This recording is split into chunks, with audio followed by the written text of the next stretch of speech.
Cricket అభిమానులంతా IPL 2024 ఎప్పుడు ప్రారంభమవుతుందని 1000 కళ్లతో ఎదురు చూస్తున్నారు. ఇప్పటికే జట్లన్నీ మినీ వేలం ద్వారా తమకు కావలసిన ఆటగాళ్లను ఎంపిక చేసుకుని వద్దనుకున్న వాళ్లను విడుదల చేయడం కూడా జరిగింది. ఐపీఎల్లో 5 సార్లు విజేతగా నిలిచిన ముంబై ఇండియన్స్ జట్టు కూడా ఈ ట్రేడింగ్ విండోతో సహా మినీ వేలాన్ని కూడా వినియోగించుకుంది.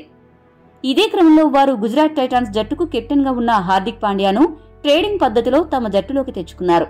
అంతవరకు అంతా బాగానే ఉంది కానీ హార్దిక్ పాండ్యా గాయంతో సతమతమవుతున్నాడు.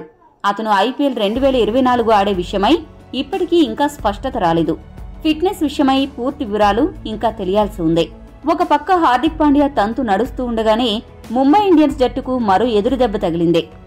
ముంబై ఇండియన్స్ స్టార్ ఆటగాడు సూర్యకుమార్ యాదవ్ ఇటీవల హెర్నియా గాయంతో బాధపడుతున్నాడు. ప్రస్తుతం అతడు బెంగళూరులోని నేషనల్ క్రికెట్ అకాడమీలో రీహాబిలిటేషన్ సెంటర్లో ఉన్నాడు. ప్రస్తుతానికైతే సూర్యకుమార్ యాదవ్ గాయం తీవ్రంగానే ఉందని, అతడు ఎప్పుడు కోలుకుంటాడో చెప్పలేమని వైద్య బృందాలు చెబుతున్నాయి. ఈ నేపథ్యంలో అతడికి మరికొంతకాలం విశ్రాంతి తప్పదని చెబుతున్నారు. ప్రస్తుతమున్న సమాచారం ప్రకారం సూర్యకుమార్ యాదవ్ ఐపీఎల్ 2024లో ఆరంభ మ్యాచ్లకు అందుబాటులో ఉండడు. గాయం తీవ్రత ఎక్కువగా ఉంటే ఐపీఎల్ 2024 మొత్తం నుండి తప్పుకునే అవకాశం ఉంది. ఇప్పటికే హార్దిక్ పాండ్యా జట్టుకు దూరమవ్వగా సూర్యకుమార్ యాదవ్ కూడా జట్టుకు దూరమవడంతో ముంబై ఇండియన్స్ ఆశలన్నీ కెప్టెన్ రోహిత్ శర్మ పైనే పెట్టుకుంది. దీన్ని బట్టి చూస్తే ఈసారి ఐపీఎల్లో రోహిత్ శర్మే జట్టుకు కెప్టెన్ గా వ్యవహరించే అవకాశాలు కూడా లేకపోలేదు. ఈ వీడియో మీకు నచ్చితే లైక్, షేర్, కామెంట్ చేయండి. మరిన్ని స్పోర్ట్స్ అప్డేట్స్ కోసం మా ఛానల్ ను సబ్స్క్రైబ్ చేసుకోండి.